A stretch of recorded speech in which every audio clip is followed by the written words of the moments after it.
TVT au cœur de l'information.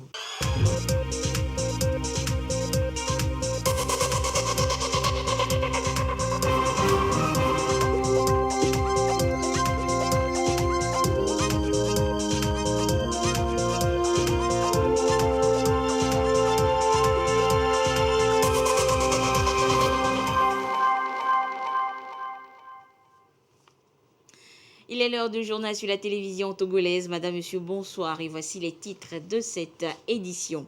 Un projet de loi fixant les règles d'organisation des activités physiques et sportives au Togo était en étude à l'Assemblée nationale ce mardi. Projet de loi validé par les députés présents. Pour la grande saison de pluie dans le nord Togo, la météo alerte sur de probables risques d'inondation. Et c'est ce qu'il faudra retenir des prévisions saisonnières rendues publiques ce jour. Et puis le Togo a un nouvel entraîneur. Il s'agit donc du Portugais Paulo Duarte. Et l'information a été rendue publique hier par un point de presse. Vous découvrez donc le nouveau sélectionneur de l'équipe nationale togolaise dans ce journal. Voilà donc pour les titres. Plénière à l'Assemblée nationale ce mardi. Au cours des débats, le projet de loi fixant les règles d'organisation, de développement et de promotion des activités physiques et sportives au Togo. Le projet de loi a été adopté à l'unanimité par les députés présents ce matin. Le compte rendu avec Marie-Ange Bida.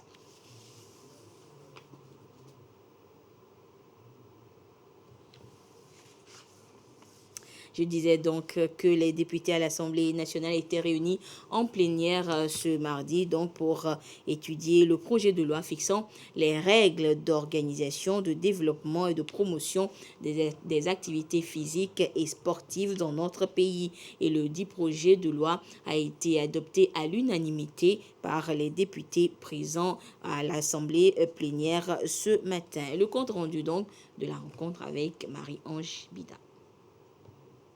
La loi fixant les règles d'organisation, de développement et de promotion des activités physiques et sportives au Togo a reçu le quitus de l'ensemble des députés à l'hémicycle. Une nouvelle loi qui vient en remplacement de la loi numéro 2011-017 du 16 juin 2011 portant charte des activités physiques et sportives devenue obsolète.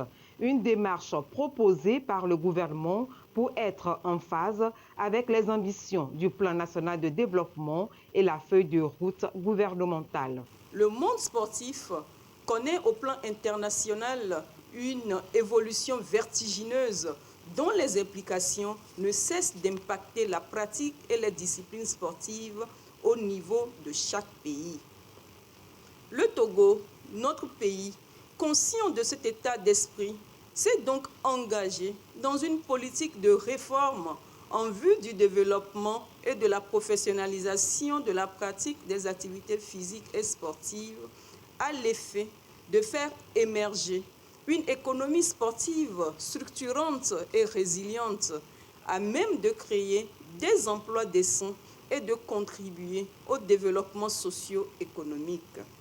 À cet égard, permettez-moi de saisir cette occasion solennelle qui scelle l'avènement d'une loi fixant les règles d'organisation, de développement et de promotion des activités physiques et sportives au Togo pour rendre un vibrant hommage au chef de l'État, son Excellence M. Faure Essozimna Gnassingbé, pour sa ferme volonté de doter le monde des sports au Togo d'un nouveau cadre législatif afin de booster la pratique des activités physiques et sportives. Je voudrais également exprimer ma gratitude à Madame le Premier ministre, chef du gouvernement, pour ses orientations avisées et à l'ensemble de l'équipe gouvernementale pour son accompagnement dans l'achèvement de ce processus. Plusieurs innovations ont été introduites dans le présent projet de loi, notamment le transfert de la tutelle de l'enseignement de l'éducation physique et sportive au ministère chargé de l'éducation. L'Institut national de jeunesse et sport, INJS, est rattaché à l'Université de Lomé Également, la création de la Fédération des sports scolaires et de la Fédération des sports universitaires. Selon Yaoua Digodi Tchegan, le sport se révèle être un outil de promotion de la paix et du développement au Togo, d'où l'adoption en 2011 de la loi portant charte des activités physiques et sportives. La présidente de l'Assemblée nationale a, au nom de la représentation nationale, encouragé tous les acteurs du monde sportif à promouvoir davantage les activités sportives pour accroître la tranche de la population exerçant une activité physique. L'adoption de ce projet de loi met fin à un processus entamé depuis décembre 2020. Un projet qui promeut le sport pour tous, notamment sur les lieux de travail et pour les personnes handicapées. Cette information à présent pour les populations du Nord Togo, vigilance durant la grande saison des pluies qui débute en juin. Selon les prévisions caractéristiques agro-hydroclimatiques, il faut craindre des risques d'inondation. Voyons cela avec Yata Arate. Instant de bonheur pour le monde agricole dès les premières pluies. Désherbé, billonné, semé, sarclé, récolté. Des moments clés de la pratique agricole qui nécessitent une pluviométrie conséquente. Les prévisions saisonnières sont ici soumises à validation.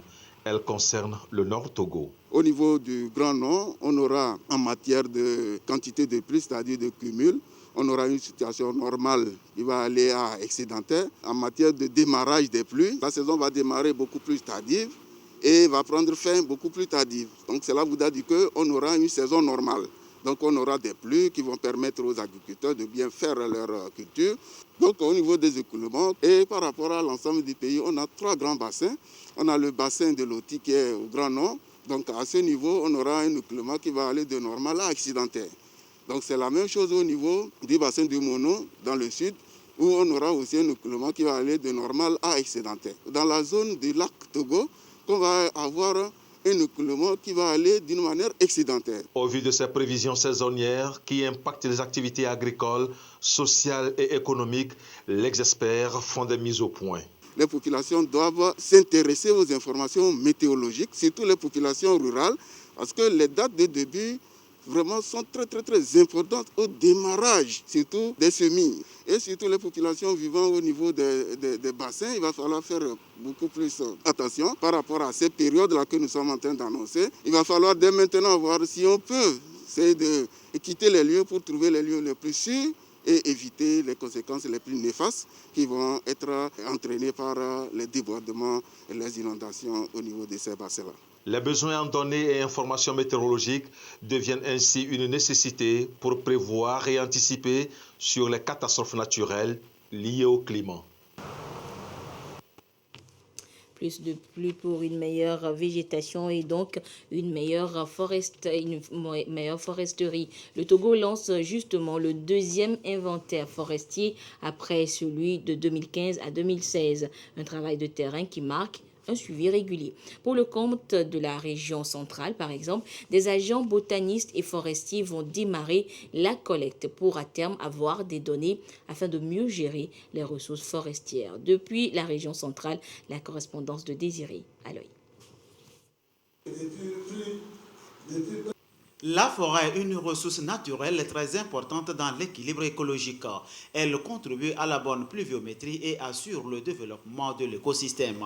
Tous les États à travers le monde appellent à sa préservation. Le Togo est résolument engagé par des actions fortes. L'inventaire forestier, l'une des mesures pour travailler à sa conservation. 24,24%, c'est le taux de la couverture forestière estimé après le premier inventaire entre 2015 et 2016. 5 ans après, un deuxième s'impose afin de faire un suivi régulier. Pour le compte de la région centrale, il est lancé officiellement dans l'objectif de collecter les données permettant de connaître la nature du potentiel forestier pour une bonne planification et la gestion durable. C'est pour pouvoir connaître le potentiel en matière de forêt naturelle et de plantation dont dispose le Togo et pouvoir apprécier la dynamique des écosystèmes forestiers de notre pays. Les botanistes et les forestiers sont lancés dans ce projet avec un matériel adéquat pour assurer le travail sur le terrain. Au niveau de chaque placette qui a un rayon de 20 mètres, les agents collecteurs vont prendre des mesures de bois à 2 niveaux. Le premier niveau concerne le peuplement principal. On mesure les arbres qui ont un diamètre supérieur à 10 cm.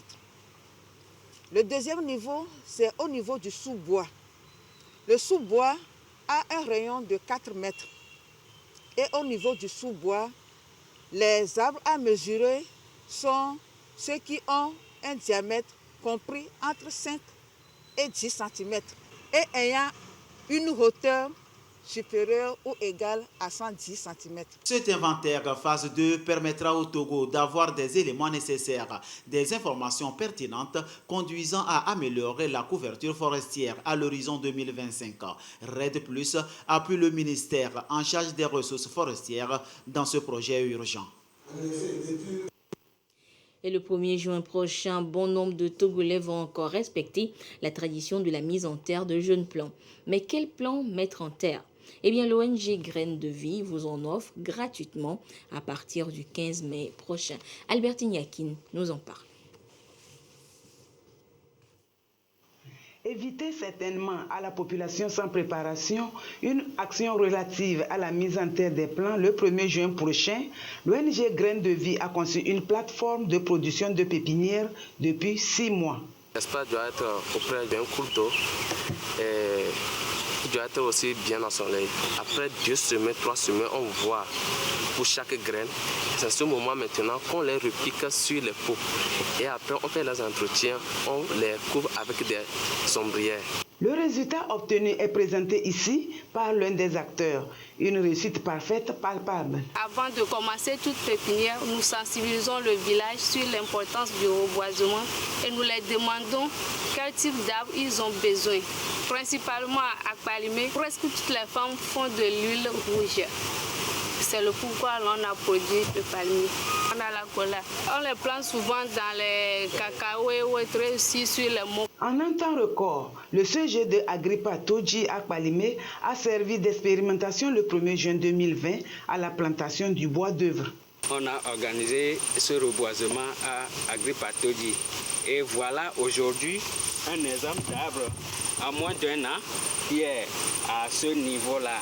Et donc vraiment déjà 2 ans, on peut quand même commencer par bénéficier de l'ombre. Et avec ça, je pense que la sécheresse va diminuer. L'objectif spécifique de l'ONG vise à étendre la verdure sur toute l'étendue du territoire national. Graines de Vie a pour objectif de faire revenir la forêt et de surcroît et diminuer le réchauffement climatique. Selon les sources botaniques, privilégier la plantation des espèces locales procure davantage une abondance en matière de couvert végétal qui donne la forêt.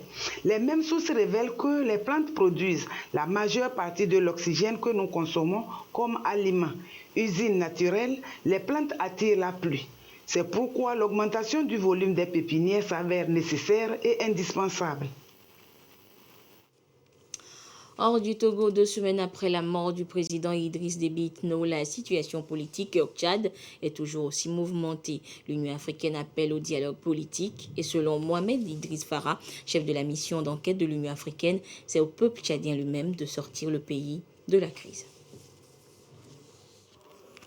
Le peuple tchadien doit prendre son destin en main. Telle a été la préconisation d'un responsable de l'Union africaine. Pour Mohamed Idriss Farah, chef de la mission d'enquête de l'UA sur la situation politique et sécuritaire du pays, c'est au peuple tchadien de sortir le pays de la crise. Mais il est bien évident que c'est d'abord aux Tchadiens et aux Tchadiennes de vouloir sortir leur pays des difficultés. L'Union africaine, les partenaires de manière générale seront là pour aider, mais surtout il reviendra à eux de s'entendre en politique. Une entente politique qui a justement été vivement encouragée par l'ex-président Goukouni Weddey à la tête du pays de 1980 à 1982. 2 semaines après la mort du président Idriss Déby Itno, Goukouni a en effet appelé à un dialogue inclusif pour sauver le Tchad. Ces négociations devraient selon lui intégrer les rebelles. Bien sûr, le Conseil était divisé. Les uns pensant qu'il fallait tout de suite appliquer les textes et le protocole du Conseil de paix et de sécurité. Les autres disant il faut qu'on examine, il faut qu'on donne un peu plus de temps parce que la situation concerne pas seulement le Tchad, mais un ensemble beaucoup plus grand. Pourtant, le chef de la junte, Mahamat, le fils de feu, le président Déby, a juré d'éradiquer les forces rebelles et a exclu toute négociation. Dimanche, la junte, officiellement connue sous le nom de Conseil militaire de transition, a nommé son gouvernement provisoire. Et actualité sanitaire à présent, sachez que l'Inde continue de battre le triste record de contamination à la Covid-19. Le pays a dépassé les 400 000 contaminations quotidiennes le week-end dernier, avec plus de 3 600 décès. Et presque tous les malades ont besoin d'assistance respiratoire. Totalement saturé, ce service des urgences est en première ligne contre l'épidémie. Exceptionnellement, cet hôpital de New Delhi a accepté de nous ouvrir ses portes. À l'intérieur, nous découvrons des salles bondées. Les malades sont collés les uns aux autres. Certains en situation critique n'ont même pas de lit et sont obligés d'être soignés assis. Ce jeune homme a frappé aux portes de 13 hôpitaux avant de finir par trouver ici un lit pour sa mère. Je suis arrivé juste après qu'un homme décède. C'est son départ qui a libéré une place et de l'oxygène pour ma mère. En temps normal, ces urgences peuvent accueillir jusqu'à 45 patients. Ils sont aujourd'hui plus du double. Les soins intensifs fonctionnent eux aussi au maximum de leur capacité. Depuis un mois, le docteur Sumitray et son équipe n'ont plus d'autre choix que de trier les malades. On doit sélectionner et donner la priorité aux patients les plus jeunes plutôt que les plus âgés. Ici, pas de manque d'oxygène. Les soins intensifs sont la priorité de l'hôpital. Mais le service a cruellement besoin de ventilateurs. Ces machines aident les malades à respirer. On n'en trouve pas. On est prêt à les acheter très cher, mais il n'y en a pas. Débordés, infirmiers et médecins ne peuvent consacrer que quelques minutes à chaque patient. Ce matin-là, alors que le niveau d'oxygène de cet homme chute de façon inquiétante, à l'autre bout de la pièce, une jeune femme nécessite une radio. Elle a 29 ans et elle est enceinte de 8 mois.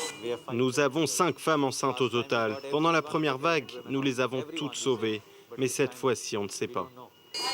En soins intensifs le mois dernier, le nombre de morts a été... Et au Togo, la situation n'est pas aussi critique, mais la campagne de vaccination de masse bat son plein dans le Grand Lomé. Le point dans certains vaccinodromes ce soir avec l'équipe conduite par Sonia Amenipo.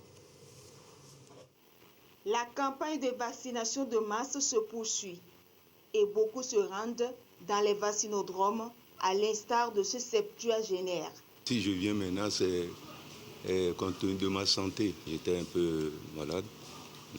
J'ai jugé bon, tel que je serais guéri complètement, là, de venir me faire vacciner. Cette maladie-là, les gens meurent comme... Même des oiseaux ne meurent pas comme ça. Donc si je viens pour me faire vacciner, c'est pour me protéger d'abord, protéger tous ceux qui m'approchent. Centre médico-social de Noukafou, un des centres d'appui au vaccinodrome de Lomé. Ici, l'affluence n'est pas au rendez-vous. Sur place, un seul candidat à la vaccination. Et quand nous avons cherché à comprendre, on a mis en place les vaccinodromes au stade de Kégué. Nos équipes sont toujours là-bas chaque jour. Donc la vaccination aussi continue sur ces sites. Une fois encore, nous rappelons aux populations que malgré ces équipes qui sont dans les stades, notre centre CMS Noukafou est sélectionné parmi les centres publics qui abritent la campagne de vaccination et ça continue à se dérouler, de venir.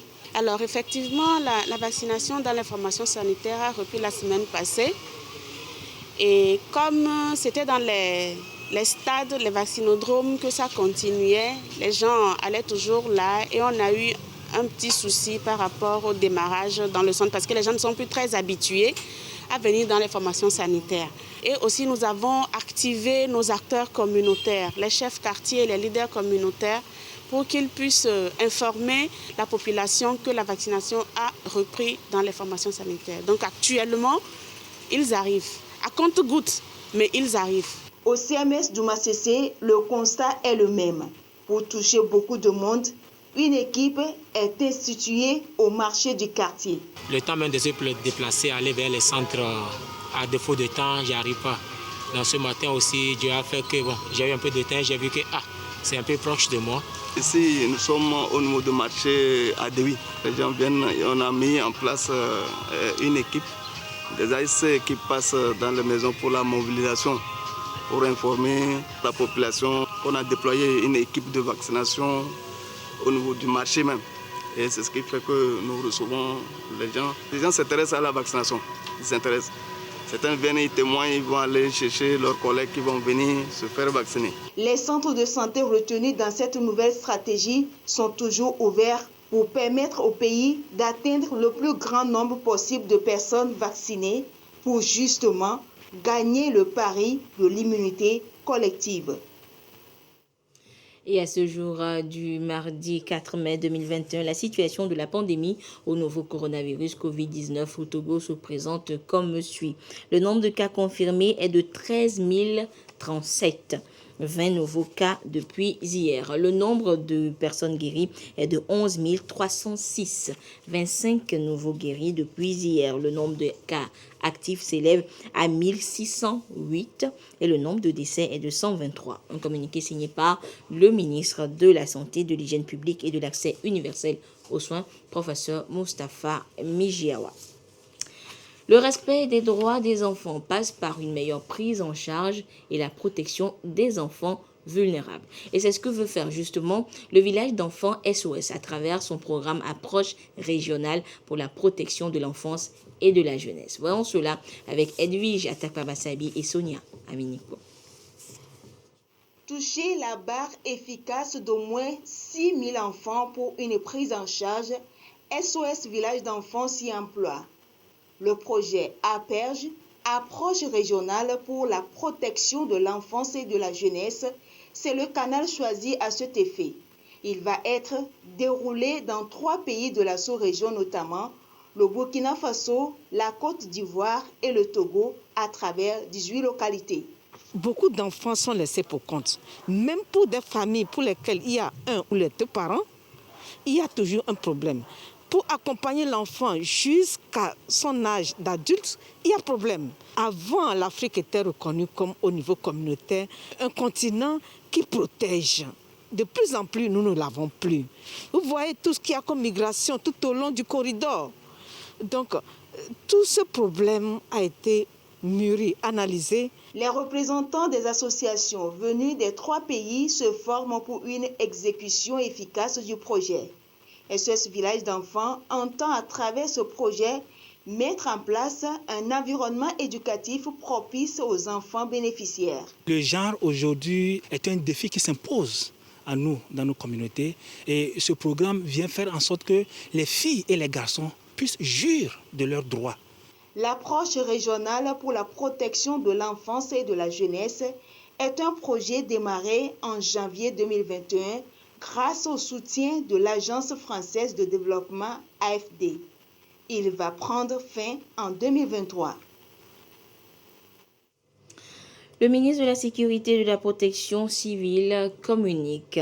Hier lundi, donc 4 mai 2021, en exécution de la réquisition numéro 20/PR/2021 de monsieur le procureur de la République près le tribunal de première instance de Blita en date du 30 avril, les forces de défense et de sécurité ont procédé à des opérations de contrôle de zone dans le quadrilatère Assouma, Kondi, Kofiti, Tcharebaou et Pagala Gare dans la préfecture de Blita.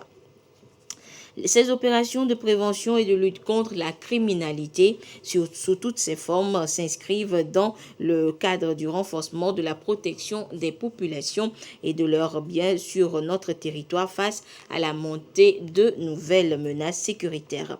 Elles ont consisté en des actions de bouclage, de contrôle d'identité et de visite domiciliaire. Elles se sont déroulées sans incident et dans le respect scrupuleux des textes en vigueur. Dans les secteurs visités, les opérations ont permis de saisir, entre autres, 6 fusils de chasse, 3 canons de fusils de chasse, 2 carrosses de fusils de chasse, une moto, 23 pièges métalliques, 5 pièges en bois. Les objets saisis sont confiés à la Gendarmerie nationale pour enquête. Le ministre de la Sécurité et de la Protection civile remercie les populations des localités visitées pour leur compréhension et leur collaboration. Il invite l'ensemble de la population togolaise à rester vigilante et à participer en cas de besoin aux côtés des forces de défense et de sécurité à ces actions de prévention et de lutte contre la criminalité afin de préserver et de consolider la paix et la sécurité dans notre pays. Un communiqué signé donc par le général de brigade Damham Yark, ministre en charge de la sécurité. Et la brigade territoriale de la gendarmerie d'Adido Gomé a mis la main sur un réseau de malfaiteurs. Ces présumés malfrats opèrent dans les cantons d'Adido Gomé, Sagbado, Ségbé et leurs environs. Ils sont spécialisés entre autres dans le vol de motos et la vente de cannabis. Elia Bagnadao pour le récit. Suite aux enquêtes relatives au cambriolage dans le quartier Sagbado, Ségbé et leurs environs, la brigade territoriale de la gendarmerie d'Adido Gomé a mis la main sur 10 présumés malfrats. Un groupement de malfaiteurs spécialisé dans le vol d'appareils électroménagers, de motos et autres. Dans la nuit du 28 au 29 avril, nous avons été saisis par un pasteur d'une église de la présence de 2 individus dans son église. Une intervention prompte a permis de mettre la main sur un des voleurs. Une enquête a immédiatement été ouverte par rapport à ce cas précis et qui a permis de retrouver le co-auteur qui s'était enfui en cette nuit et également de mettre la main sur d'autres co-auteurs et receleurs. Ainsi, nous nous retrouvons avec 10 personnes, dont 3 auteurs et co-auteurs, 6 qui sont des receleurs et 3 qui sont des dealers de cannabis. La plupart étant artisans, ils profitent au cours de leur prestation de services de cibler leurs victimes. Nous avons également pu nous rendre compte que les intéressés procèdent à des rituels vaudous pour hypnotiser leurs victimes afin de commettre leurs besoins jusqu'à la fin. Ce sont les caroleurs, les maçons, les menuisiers et autres. Ces présumés malfrats seront gardés à vue et seront déférés devant la justice pour répondre de leurs actes. La police appelle la population à collaborer avec elle dans ces genres de cas afin de démanteler ces réseaux de malfaiteurs. Et l'information circule depuis un moment déjà. La sélection nationale de football a un nouvel entraîneur. Il s'agit du Portugais Paulo Duarte. Et l'information a été rendue officiellement publique hier lundi par la Fédération togolaise de football à travers un point de presse. Le compte rendu avec Jean-Kofi Hedegi. C'est devant un parterre de journalistes de la presse nationale et internationale conviés pour la circonstance et réunis dans la salle de conférence du ministère des Sports et des Loisirs que le nom du nouveau sélectionneur national est dévoilé. C'est à travers un communiqué lu par le président de la Fédération togolaise de football, le colonel Guy Kossi Akbovi. La Fédération togolaise de football, en collaboration avec le ministère des Sports et des Loisirs, a le plaisir de porter à la connaissance du public sportif togolais que les éperviers de Togo ont un nouveau sélectionneur national. Il s'agit de M. Paulo Duarte, entraîneur professionnel de football expérimenté, dont la candidature remplit unanimement tous les critères techniques et sportifs fixés par la Fédération togolaise de football pour reconstruire l'équipe nationale A. Ce choix a été fait à l'issue d'une étude de dossier dont Chris Daké, le secrétaire général de la FTF, nous présente les grandes lignes. Sur les 35 dossiers reçus, 16 répondaient aux critères de conformité. Les 5 candidats les meilleurs ont été soumis à la deuxième phase qui concernait le travail de la commission ad hoc chargée du recrutement du sélectionneur. Ancien sélectionneur des étalons du Burkina Faso avec une 3e place à la CAN Gabon 2017, le Portugais Paulo Duarte succède à Claude Leroy, démissionnaire le 12 avril dernier. Mais en attendant que le technicien Iber s'installe au Togo pour démarrer sa mission, le Togolais Jonas Kokou Komla est appelé à jouer le rôle de sélectionneur. C'est lui qui aura donc la charge de conduire les éperviers pour les 2 premiers matchs comptant pour les éliminatoires de la Coupe du Monde Qatar 2022, notamment Sénégal-Togo et Togo-Namibie du mois de juin. Et par voie de communiqué, le ministre du Commerce, de l'Industrie et de la Consommation locale dit ce qui suit. Il m'a été donné de constater que certains opérateurs économiques importent et mettent sur le marché des produits de consommation en violation des dispositions réglementaires en la matière. J'invite tous les acteurs concernés à prendre toutes les dispositions nécessaires pour le respect de ces mesures, faute de quoi ils s'exposent aux sanctions prévues par la loi. Pour toutes informations complémentaires, veuillez vous adresser au secrétariat de la direction du commerce intérieur et de la concurrence, ancien immeuble de la BCAO, place des Martyrs, ou appeler au numéro de téléphone 00228, l'indicatif du Togo, 22 21 20 25 ou le 22 21 29 71. Un communiqué signé donc par le ministre Kodjo Adedje en charge du commerce. Et c'est sur ce communiqué que se referme cette édition. Merci de votre fidélité à la télévision togolaise. Excellente suite de nos programmes. Au revoir.